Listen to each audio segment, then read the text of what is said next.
भगवान श्री कृष्ण और बलराम के सहित अक्रूर जी मथुरा के लिए चले गए।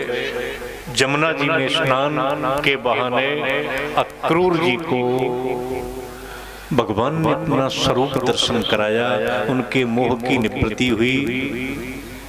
और आगे मथुरा में जब प्रभु ने प्रवेश किया, अक्रूर जी ने अपना महल दिखाया। प्रभु आपकी आज्ञा हो तो चलें। अक्रूर जी से मेरे प्रभु ने कहा कि पहले मामा जी से निपटेंगे तब तुम्हारे घर आएंगे। बोलिए कृष्णचंद्र भगवान की जय, राम कृष्ण भगवान की जय। अब एक और निवेदन मैं करूंगा, व्यवस्थापक, ये चाय बन गई होगी तो ही रुकेंगे, नहीं तो चल रहे हैं। रेडी है? ठीक है, तो 5 मिनट का विश्राम।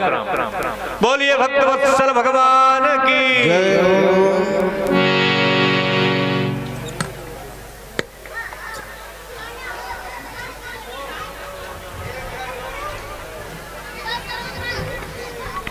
प्रभु दीन दयालो हरे,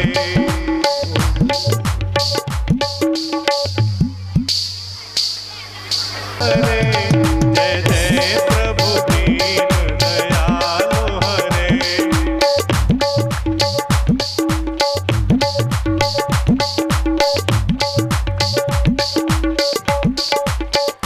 गोविंद हरे गोपाल हरे, जय जय प्रभु दीन दयालो हरे। हरे गोपाल हरे, जय प्रभु दीन दयालो हरे। जय जय प्रभु दीन दयालो हरे, जय जय प्रभु दीन दयालो हरे। जय जय प्रभु दीन दयालो हरे, जय जय प्रभु दीन दयालो हरे। जय जय प्रभु दीन दयालो हरे, जय जय प्रभु दीन दयालो हरे। जय जय प्रभु दीन दयालो हरे, जय जय प्रभु दीन दयालो गोपाल हरे,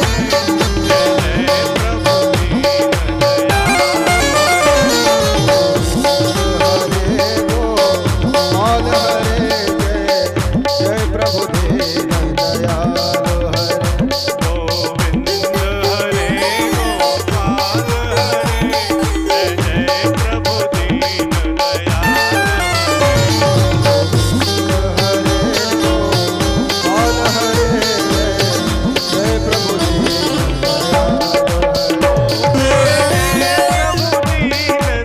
दयालो हरे। जय जय प्रभु दीन दयालो हरे, जय जय प्रभु दीन दयालो हरे। जय जय प्रभु दीन दयालो हरे, जय जय प्रभु दीन दयालो हरे। जय जय प्रभु दीन दयालो हरे, जय जय प्रभु दीन दयालो हरे। हरे गोपाल हरे, जय जय प्रभु दीन दयालो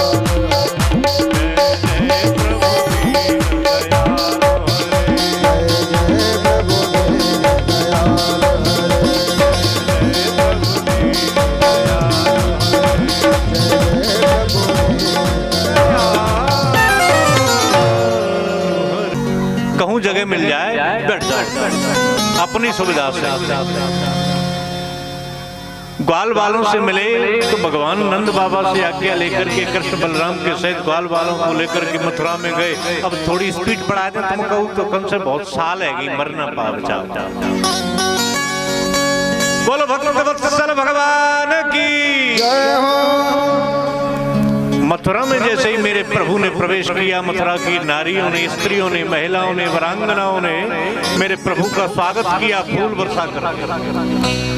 जब एक सखी पुष्प वृष्टि मेरे गोविंद के ऊपर कर रही है दूसरी गति अरी बहना, कहूँ कंस से पतो चल गई तो पतो कैसे चलेगी? कंस ने तो कहा है कि जैसे ही कृष्ण बलराम नगर में आवे सो ही मारो, तो हम फूल थोड़ी बरसा रही हैं, ये तो ऐसे कोमल है कि फूल से ही मर जाएंगे, तो मारने को प्रयास कर रहे हैं।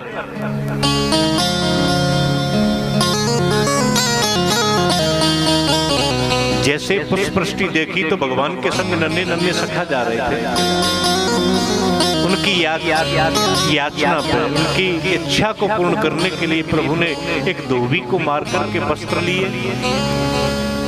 सुदामा माली की सेवा को स्वीकार किया, दर्जी के पास गए और एक कुब्जा का भी रूप अनूप बनाया प्रभु ने। अब तो कंस ऐसे ही मरेगा। आगे गए, कुबलिया पीड़ हाथी को मार के धनुष भंग किया। राजा कंस को नींद नहीं आई, प्रातः काल गए रंगमंच पर धनुष का भंजन करने के बाद मेरे प्रभु को समस्त ब्रजमंडल वासियों को सहित मथुरा मंडल वासियों ने देखा तो मल्ला नाम राम नरमणो स्मरो, स्त्री नाम स्मरो मूर्तिमान, जाकी जैसी भावना थी वैसा प्रभु का दर्शन उसने किया। और मेरे भगवान ने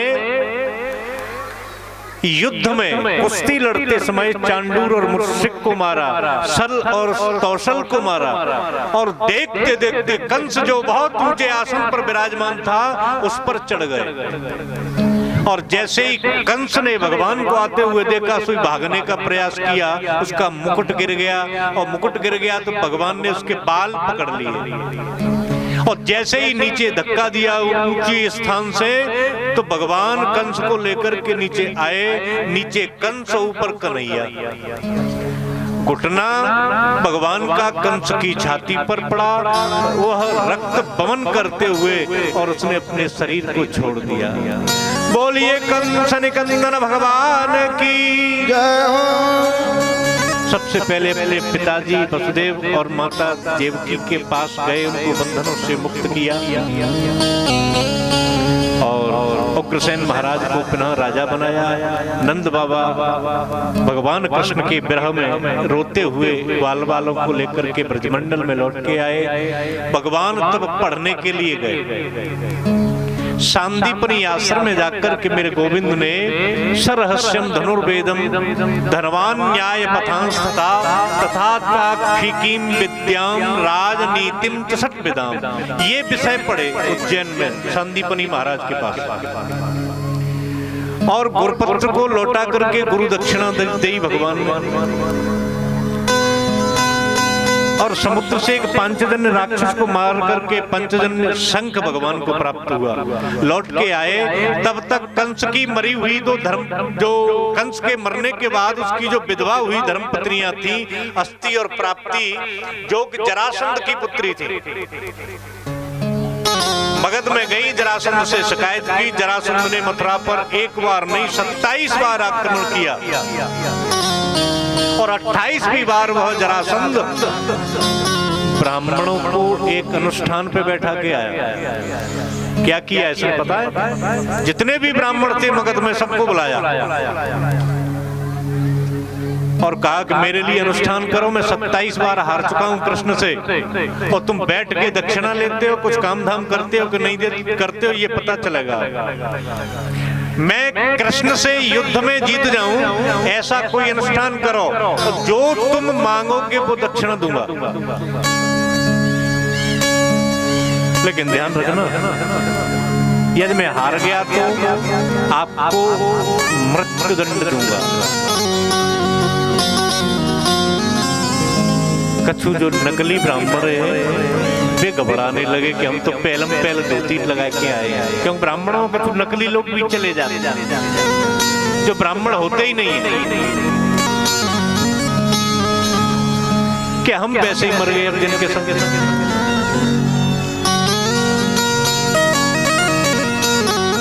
उन ब्राह्मणों की बात रक्षा करने के लिए, प्राण रक्षा करने के लिए प्रभु ने बलदाऊ से मिलकर के एक योजना बनाई कि दाऊ दयाल,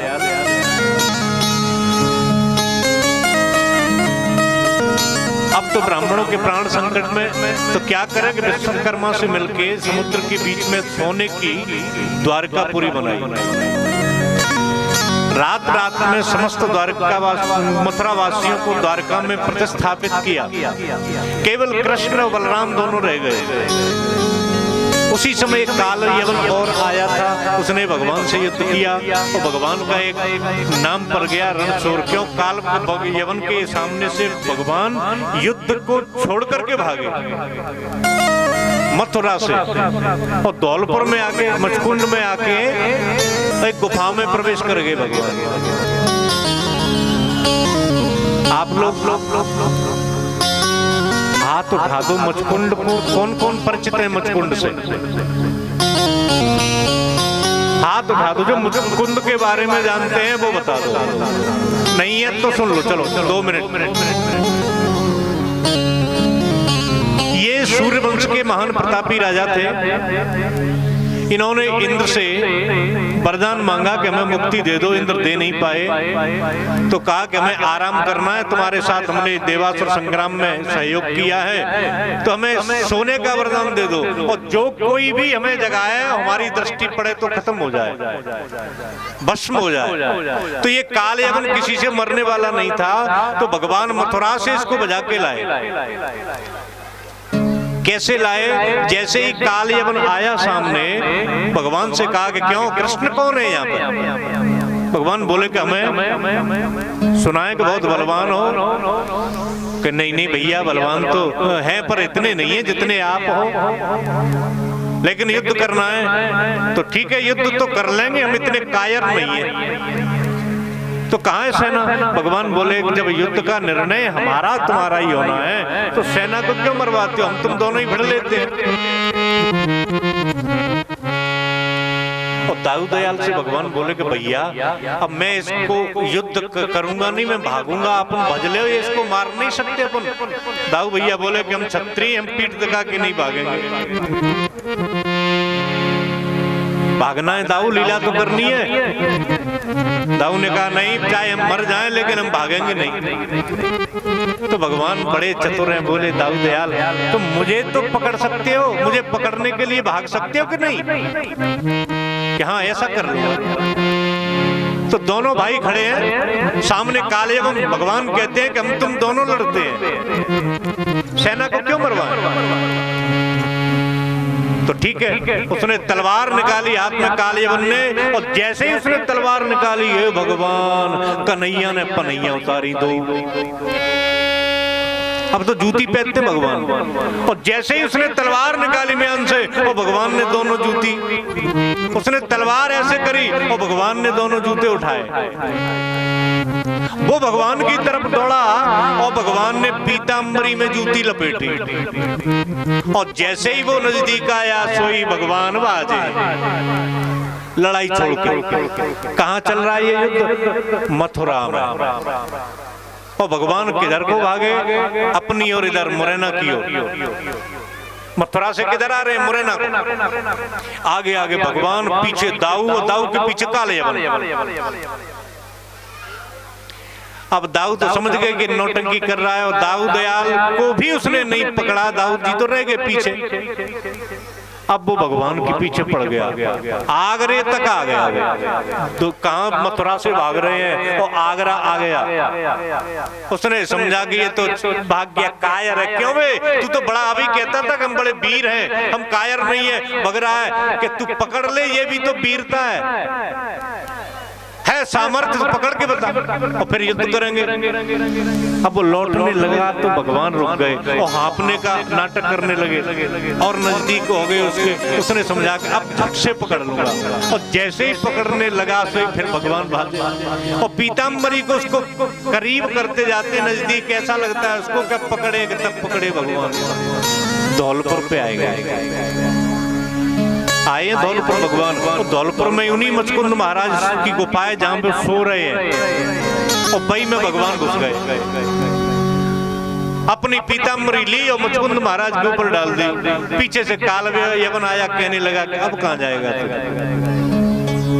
और जैसे ही पीतांबरी ओढ़ के उस पुरुष को देखा, इसने समझा कि है तो चतुर लेकिन है मूर्ख। चतुर ऐसे है कि बड़ा तेज दौड़ता है, और मूर्ख ऐसे है कि मुझे पता है किसी की पीतांबरी यहीं आके सो गया। अब वो पीताम्बरी बहु मूर्ख निकला, पीताम्बरी को हटाता तो पता भी चल जाता कि कौन है इसमें। अब उसने पीताम्बरी नहीं उठाई और सीधे मुचकुंद महाराज में लात मारी, पाद प्रहार किया सो उनकी नींद टूट गई और भगवान छुपे पीछे और सामने आंख खोल के देखा तो कालयवन खड़ा है और जैसी दृष्टि पड़ी जल करके भस्म हो गया। तब भगवान आए और मुचकुंद महाराज ने स्तुति गाई भगवान की, उनको भक्ति का वरदान देकर के मेरे कन्हैया गए। अब जरासंध आ गया, अब द्वारका पहुंच गए, सब मथुरा में कोई है ही नहीं। एक पर्वत पे चढ़ गए, जरासंध ने आग लगा दी पर्वत में, समझने लगा कि मर गए दोनों। लेकिन अब तक भगवान मथुरावासी थे, अब द्वारकावासी हो गए। अब तक मेरे कन्हैया मथुराधीश थे, अब हो गए द्वारकाधीश। बोलिए द्वारकाधीश भगवान की जय हो।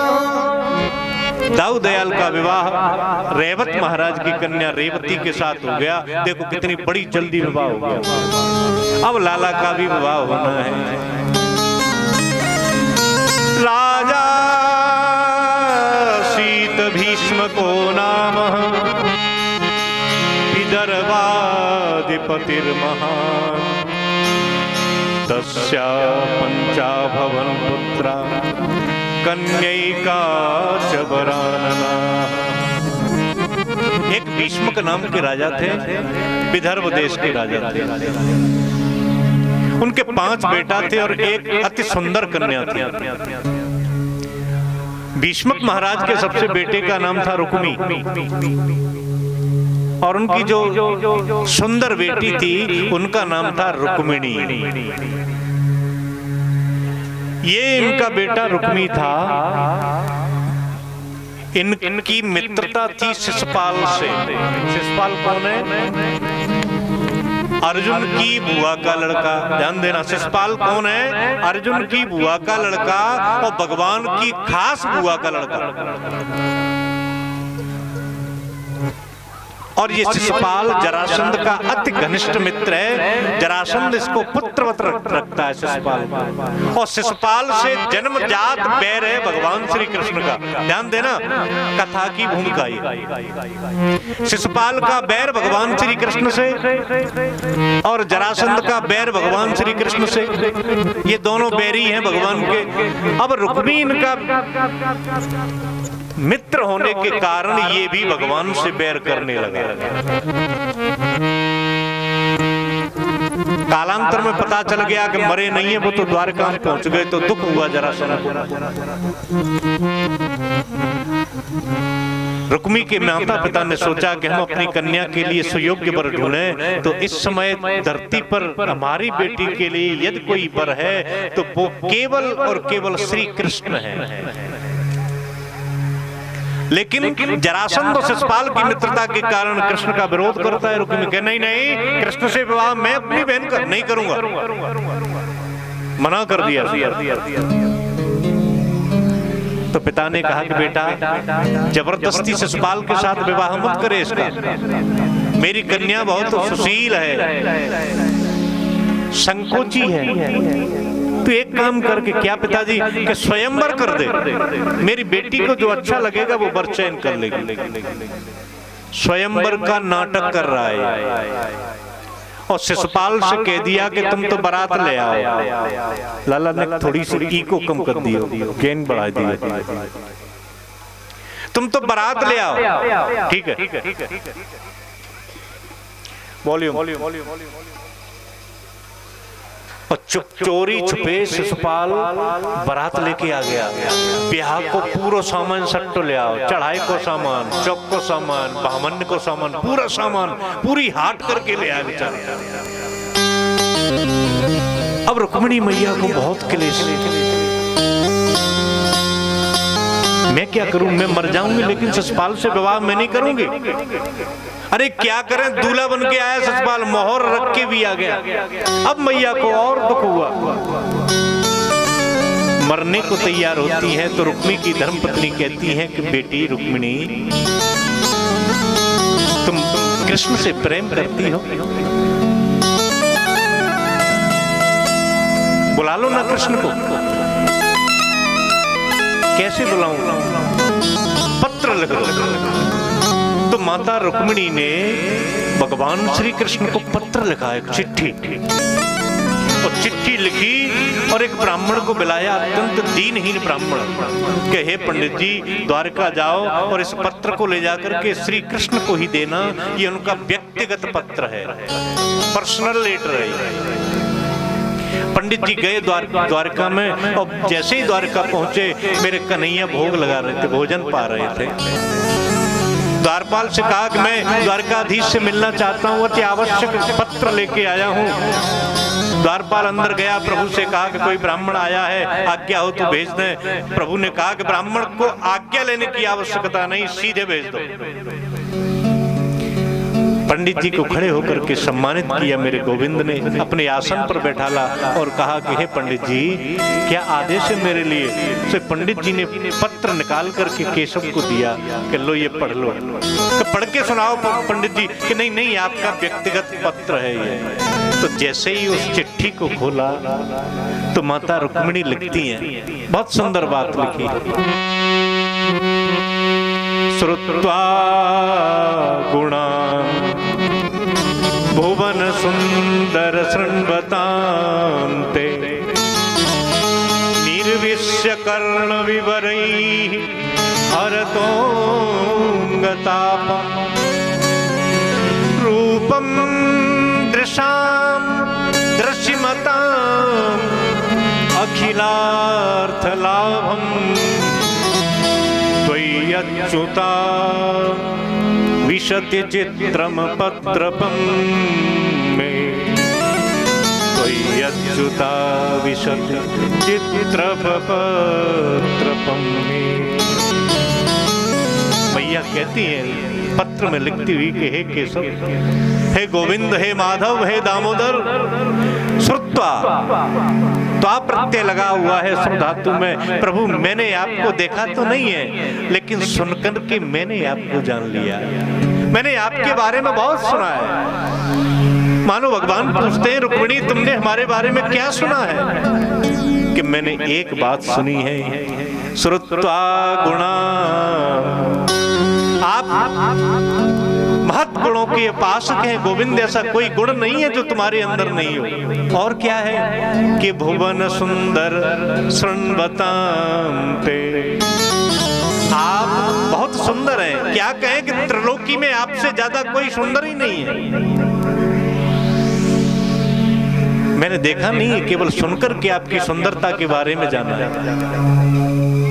जब संतों के मुखारविंद से, आपके भक्तों के मुखारविंद से मैं सुनता कि मेरे गोविंद कैसे हैं, तो उनके शब्द मेरे कानों में आते, निर्विश्य कर्ण विवरैः, आपकी सुंदरता, आपके गुणों के अनुवाद मेरे कानों से जैसे ही हृदय में आते तो हरतोऽङ्गतापम्, मुझे बहुत शांति मिलती, मेरे जो त्रिताप है उनका शमन हो जाता है। प्रभु ऐसे गुण और ऐसा स्वरूप है आपका। तो मानो भगवान पूछते तो मैं क्या करूं रुक्मिणी, इसमें मैं सुंदर हूं तो क्या है? आपकी सुंदरता पे मैं मोहित हो गई, मैं आपको पति रूप में चाहने लगी।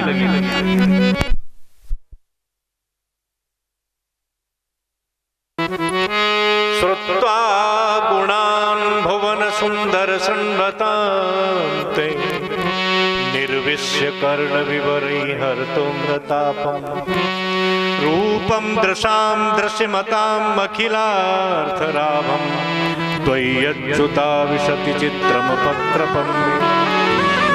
मैंने आपकी सुंदरता को देखा, हृदय में उतारा, तो मेरे मन में भाव आया कि मैं तुम्हें पति रूप में स्वीकार करूं। लेकिन कैसे करूं? मेरे भाई ने तो शिशुपाल को मेरे लिए चयन कर लिया, लेकिन मैं आपको इस पत्र के माध्यम से आश्वस्त करती हूँ केशव, जो मैं संकेत दे रही हूँ संकेतों को आप समझ करके आए और मेरा पाणी ग्रहण करें, मुझे विवाह वेदी से उठा करके ले जाएं, मेरा हरण करके ले जाएं। मानो भगवान कहते हैं कि हरण करूंगा तो तेरे पांचों भाई तुझे बचाने आएंगे, तो उनको मुझे मारना पड़ेगा। तो दूसरे श्लोक में मैया कहती है नहीं नहीं, मैं ऐसी योजना बता रही हूं कि जिसके योजना के अनुसार आप मुझे मेरा हरण करेंगे तो मेरे भाइयों का वध नहीं करना पड़ेगा। कैसे? तो अंतःपुरांतरवती अंतःपुरांतरचरी मनिहंत्य बंधु।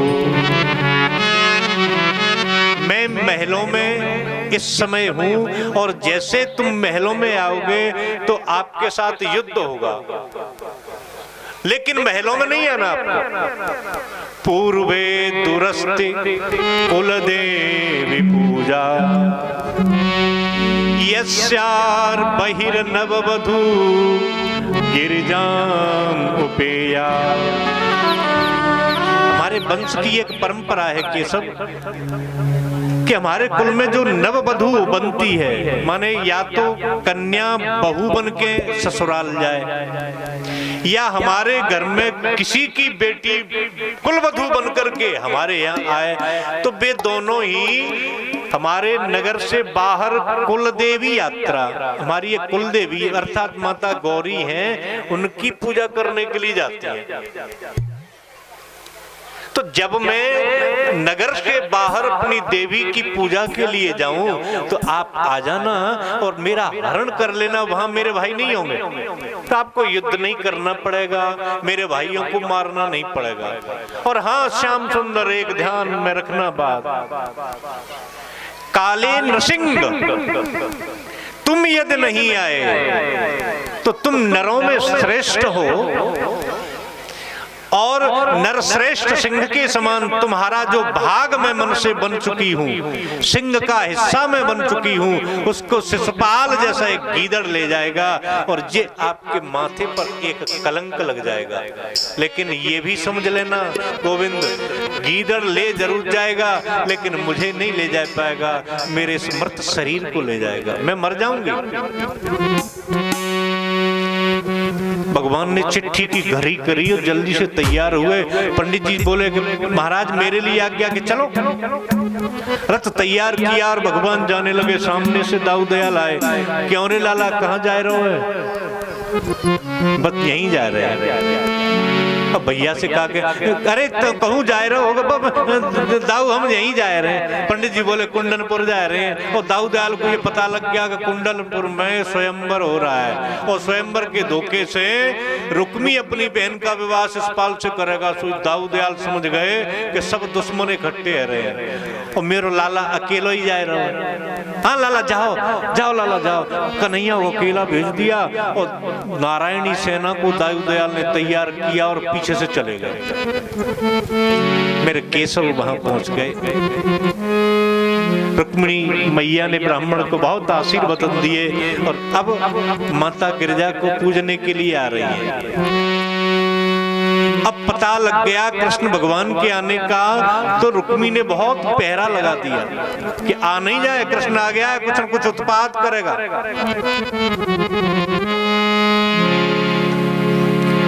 जैसे जानकी मैया ने सीता जी का पूजन किया था, वैसे ही रुक्मिणी मैया गिरिजा माता का पूजन कर रही है और भगवान उसी मंदिर के पीछे खड़े हैं।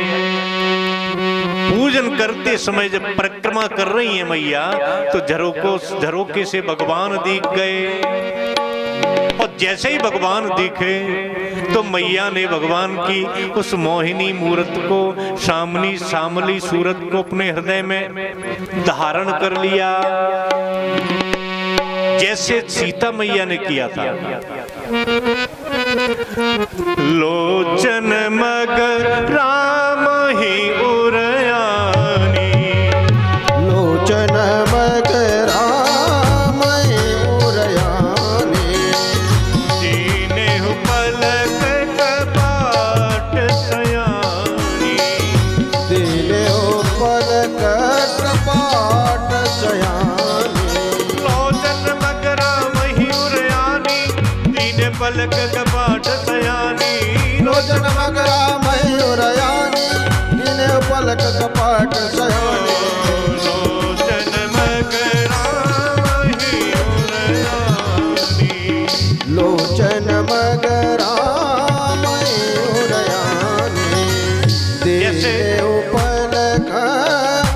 कपाट शयान। जैसे मैया जानकी ने आंखों के मार्ग से भगवान राम जी को हृदय में उतार लिया, वैसे ही मैया रुक्मिणी ने उतार लिया। परिक्रमा कर रही है, पूजा के बाद में परिक्रमा होती है, आप सब जानते हैं। पूजा हो गई, परिक्रमा कर रही, अब फिर समझ में आया जी तो बहुत सुंदर है, तो मैया की फिर दोबारा पूजा करने लगी, जैसे मैया जानकी जी ने करी। कब? जब एक बाबरी सखी ने जाके कहा कि बहुरे गौर कर ध्यान करे हूँ। अरे पूजा तो बाद में कर लिए जब मैया भजना है रही, लेकिन भूप किशोर देख किन ले पे भज जाएंगे बिन देख ले। कौन? के राम जी और लक्ष्मण जी। जे पूजा बाद में कर लेना। तब मैया ने कहा कहाँ है कि चलो। तब राम जी को देखने गई, फिर दोबारा पूजा कर रही मैया जानकी। गई भवानी भवन, बहोर माने होता है फिर दोबारा, फिर मैया की पूजा करती। ऐसे ही रुक्मिणी मैया पूजा कर रही है। जो स्थिति जनकपुर में हुई थी वो आज यहां हो रही है। श्री राम को देख कर जनक नंदिनी, राम को देख करके जनक नंदिनी, बाग में जा खड़ी की खड़ी रह गई। तो देख के जनक नंदिनी, बाग में के खड़े के खड़ी रह गई। राम देखे सिया को, सिया राम को, राम देखे सिया को, सिया राम को, राम देखे सिया को, सिया राम को, राम देखे सिया को, सिया राम को। चारों अखियां लड़ी की लड़ी रह गई, चारों अखियां लड़ी की लड़ी रह गई। राम देखे सिया ने। हरि बोल।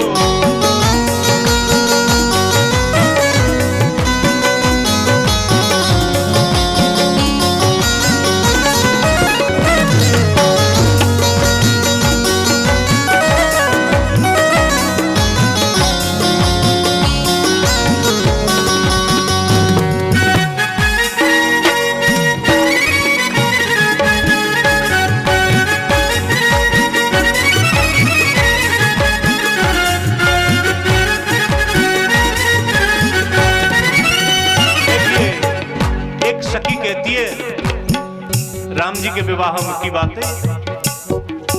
बोली है एक सखी राम को देख कर, बोली है एक सखी राम को देख कर, बोली है एक सखी राम को देख कर, बोली है एक सखी राम को देख कर।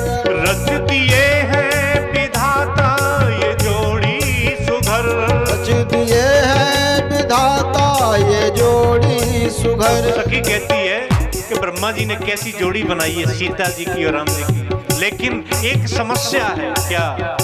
पर धनुष कैसे तोड़ेंगे, पर धनुष कैसे तोड़ेंगे, बारे कुमर शंका बनी की बनी रह गई। पर कैसे तोड़ेंगे धनुष ये कुंवर, शंका बनी की बनी रह गई। राम को देख कर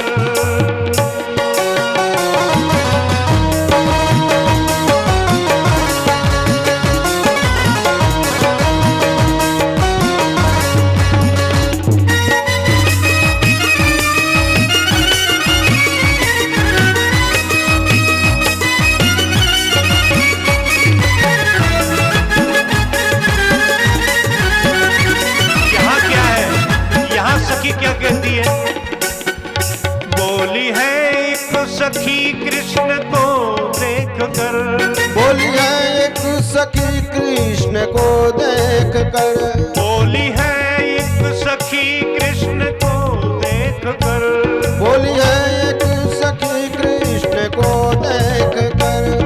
दिए हैं विधाता ये जोड़ी सुघर, रच दिए है विधाता ये जोड़ी सुघर। पर यहाँ शंका क्या है? जरासंध 27 बार हरा दिया, एक बार तो भगवान को भी भगा दिया उसने। है जरासंध से कैसे जय श्री मिले, इस जरासंध से कैसे जय श्री मिले, ये सी शंका बड़ी की बड़ी रह गई, ऐसी शंका बनी की बनी रह गई। राम को देख राम को देख कर सिया राम को भाग खड़ी की खड़ी रह गई।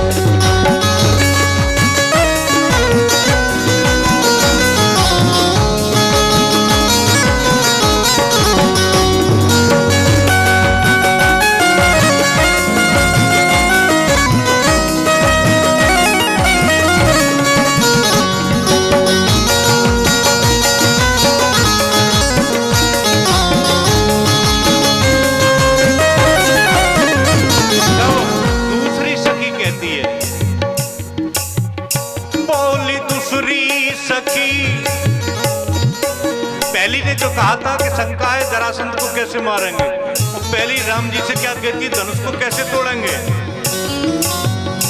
बोली दूसरी सखी चोट देखन में है, बोली दूसरी सखी चोट देखन में, पर चमत्कार इनका नहीं जानती, पर चमत्कार इनका नहीं जानते। क्या चमत्कार किया इन्होंने?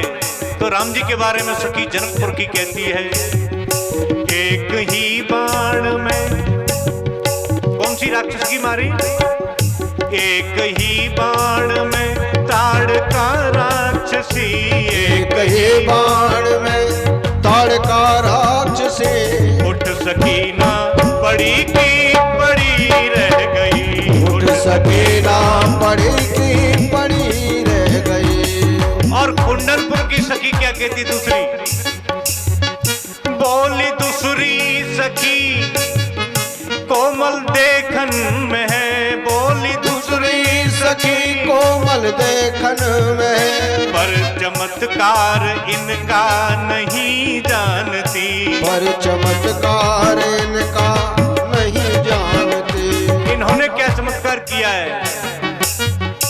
एक ही घूंट में दूध पिया था पूतना का,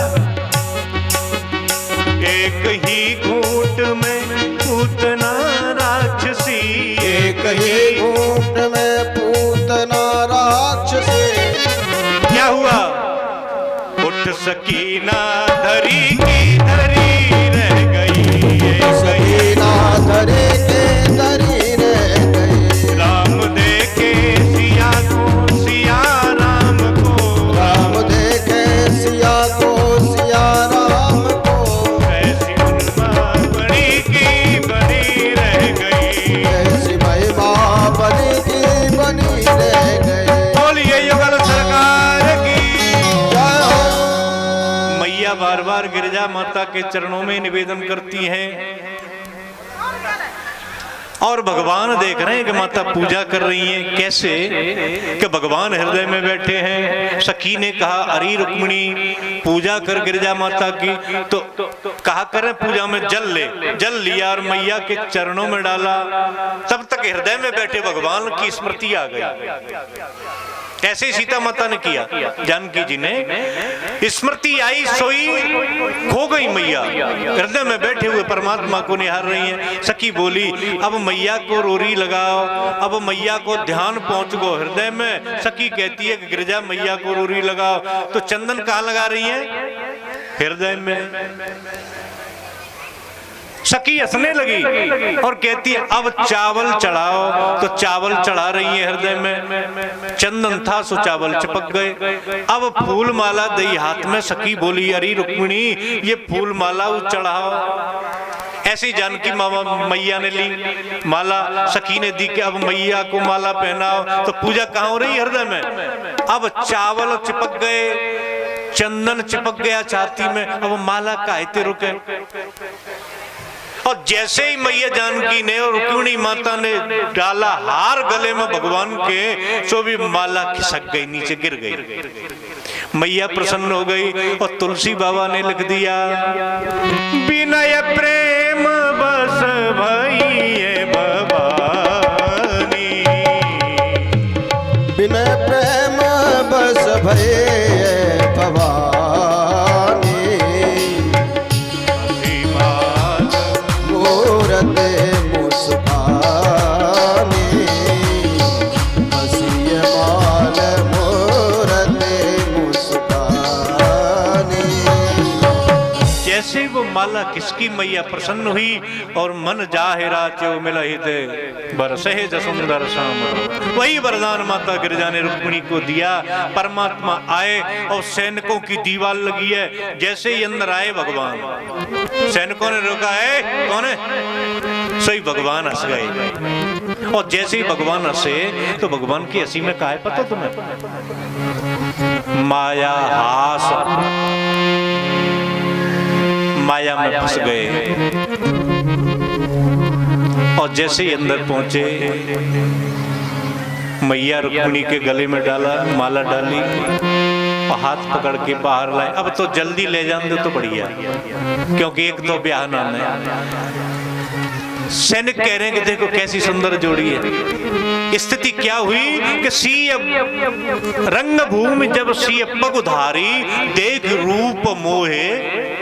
बेचारे सैनिक आधे पागल तो भगवान ने बनाए दे अपनी हसीते, और नेखाद चेतना बचीते मैया रुक्मिणी को रूप देख के वो बेहोश हो गए। अब देखने लगे कैसी जोड़ी, वो हंसा था, कैसा लग रहा था, कैसा सामला सलोना स्वरूप था। अरे सुंदर मोर मुकुट पहने था। वो भगवान तो अपने काम कर रहे हैं, वो सोच रहे हैं। भगवान ने मैया जान रुक्मिणी को बिठाया रथ में और रथ बढ़ा दिया। अब बेचारे थोड़ी देर बाद होश में आए, देखने बोली क्यों रुक्मिणी कहाँ है? कि अंदर होगी। तुम कहा कर रहे हो? कि हम तुझे देख रहे हैं। कैसा आदमी आया था, एक काला काला सा सांवला सा बड़ा सलोना था, कैसा मुस्कुरा रहा था, कैसा मोर मुकुट पहने था।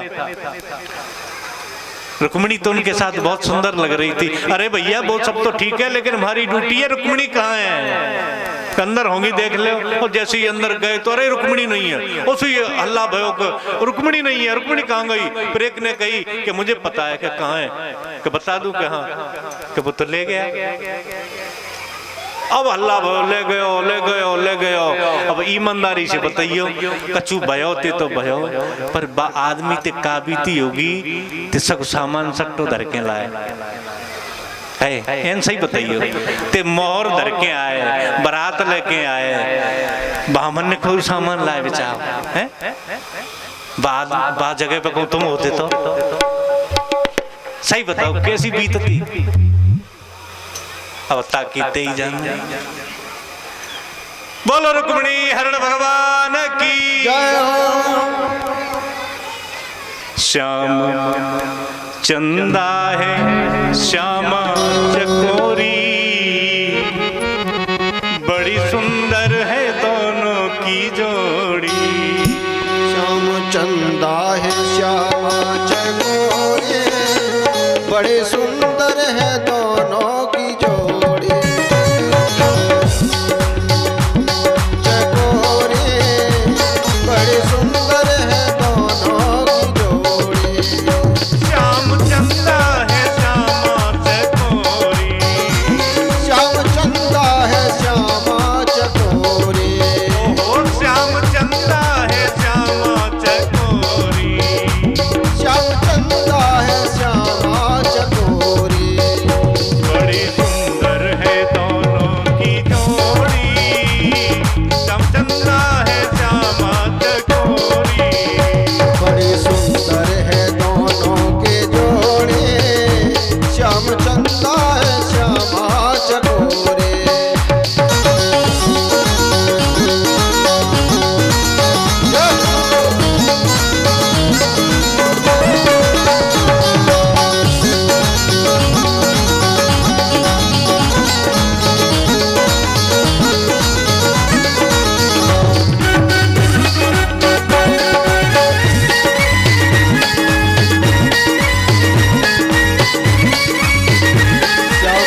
बल सरकार की जय हो। युद्ध हुआ है बहुत। रुक्मी को तो भगवान ने पीछे आते हुए देखा, उसकी दाढ़ी मूछ मोड़ के और रथ के पहिए से बांध लिया। बलदाऊ ने छुड़ाया। रुक्मी ने प्रतिज्ञा की थी वो अपने नगर में प्रवेश नहीं करेगा। अब ये तो रुक्मिणी का हरण हुआ,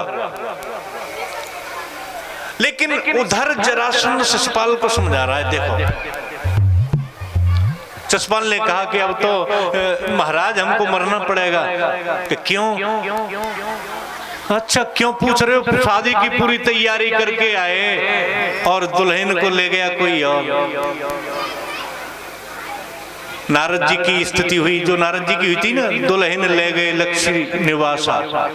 नारद मोह की कथा पढ़ी आपने। उससे भी बुरी हालत बेचारे शिशुपाल की हुई। जरासंध कहता है, करे चिंता क्यों करता है? आत्महत्या एक वीर को शोभा नहीं देती। अरे तू तो एक ही बार हारा है, मैं तो 27 बार ऐसे हार के बैठा हूं। 27 बार हारा हूं। एक आदमी था, बहुत भूखा था वो। एक मिठाई की दुकान थी बगल में, तो उसने पहले तो चिक्के लड़ुआ खाए। 1 किलो लड़ुआ खा गया, लड्डू खा ली 1 किलो। झाड़ पहुंच के पानी पी के जाने लगा। दुकानदार ने कहा, क्यों पैसे? पैसे मेरे पास नहीं है। पैसे तो देने पड़ेंगे, है ही नहीं, तुम कहां से? तो दुकानदार ने खूब धुनाई करी, खूब पीटा। इतना पीटा कि दुकानदार पीट पीट करके हार गया उसको। फिर छोड़ दिया उसको। अब वो भी पट्टा निकला। क्यों हो गई? कहां पूरी हो गई पिटाई? क्या हो गई? तो जड़ा के कहा कि एक जाई भाई में 1 किलो लड़ुआ और दे दे। इतने करिए पिटाई, फिर इतने कहीं और कर ली। जरासंध कहता है कि तू एक बार में हार गया, मैं 27 बार इससे युद्ध लड़के हार चुका हूं। और वो आदमी जिसको तू कहता है ना, कान्हा, कनुआ, कन्हैया, कृष्ण, वो कोई आदमी भगवान नहीं है। कौआ जानता है तू? कौआ आप सब जानते हैं। कौआ आए वही छोड़ गए बेचारे। दूसरे दिन की कथा में तुमने सुनी होगी कि कौआ और गिद्धन के भोजन हम करवे लगे तो वे बेचारे शर्म के में मर गए सब। कौआ सब जानते हैं। तो कौआ जानते, जरासंध कहता है कि देख, कौआ जानता है तू? शिशुपाल बोला कि हाँ। आज नो ऐसो को भंडारो करे। मैं आपसे पूछ रहा हूं, आज तक आप लोगों में से किसी ने सुना हो, चाहे जितना भी भंडारा किया हो, काऊ ने आज नो कौन को चिट्ठी दी है? दई हो तो हाथ उठा दे। अमुक कथा में कहेंगे कि अमुक गांव में अमुक आदमी ने कौआ को चिट्ठी दी। जरासंध, मैं नहीं कह रहा, ये जरासंध कह रहा है। शिशुपाल आज तक कौआ काऊ के बुलावे से नहीं आता, और वो तो अनायास आता है। चाहे दही की कटोरी हो, चाहे दूध की हो, घी की हो। अरे भगवान, तुम गोबर क्यों कटोरी भर के रख दो? बहू में चेत मारे है कौआ की बात। अब जरासंध क्या कहता है? जे कृष्ण कौआ है और झपट्टा मार के ले गए हो तो जम, अरे क्यों होता, चल फिर देखेंगे। लेकिन भगवान तो चले गए। मेरे गोविंद फिर बारात लेके आए और रुक्मिणी जी का विवाह हुआ। अब देखो जी, कौन को विवाह है? वो विवाह किसका हुआ है? आवाज जोर से आनी चाहिए। भगवान का हुआ है कि नहीं? तो आवाज जोर से, किसका हुआ है? अच्छा, तुम ये पता हो कि भगवान कृष्ण के कितने कभी हैं और होने अभी जी, तो एक ही भव। अगर ऐसे ही सब होंगे तो क्या साल लगेंगे? ईमानदारी तो बता, लगेंगे क्या? तो एक है वो ध्यान रखियो। अब एक तो ना 16,108 पे आए, मैं कथा कहूंगा, गिनती तुम करियो, ठीक है? गिनती करोगे? बोलो कृष्णचंद्र भगवान की जय। ब्याह हो गया, कृष्ण भगवान के एक पुत्र रत्न भी पैदा हुआ, जिसको एक राक्षस उठा के ले गया। उस राक्षस को मार करके वो बालक फिर द्वारका लौट के आ गया, जिसको कहते हैं प्रद्युम्न महाराज, कामदेव के अवतार हैं। आपने कथा सुनी?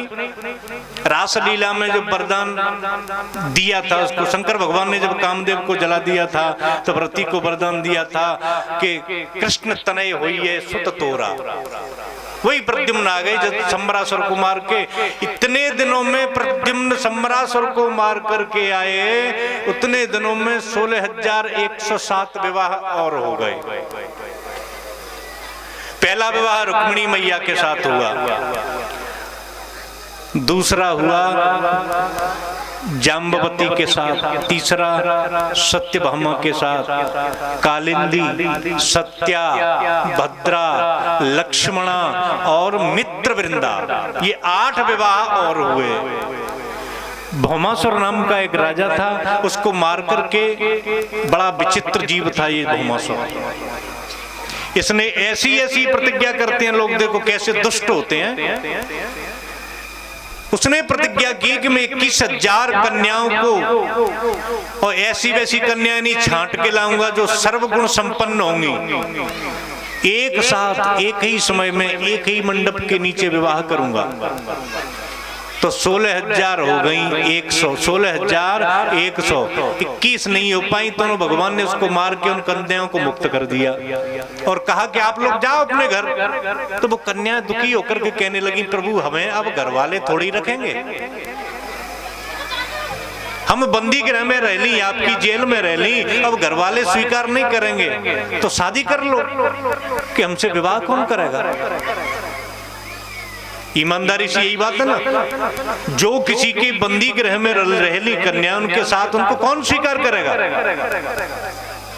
अब तो केवल 2 मार्ग बच जाते हैं उनके पास, क्या तो आत्महत्या कर लें, कुएं में गिर जाएं, जहर खा लें, कैसे भी मर जाएं, या समाज में रह करके अविवाहित रूप में समाज में विकृति फैलाना, व्यभिचार फैलाना, यही तो होगा फिर।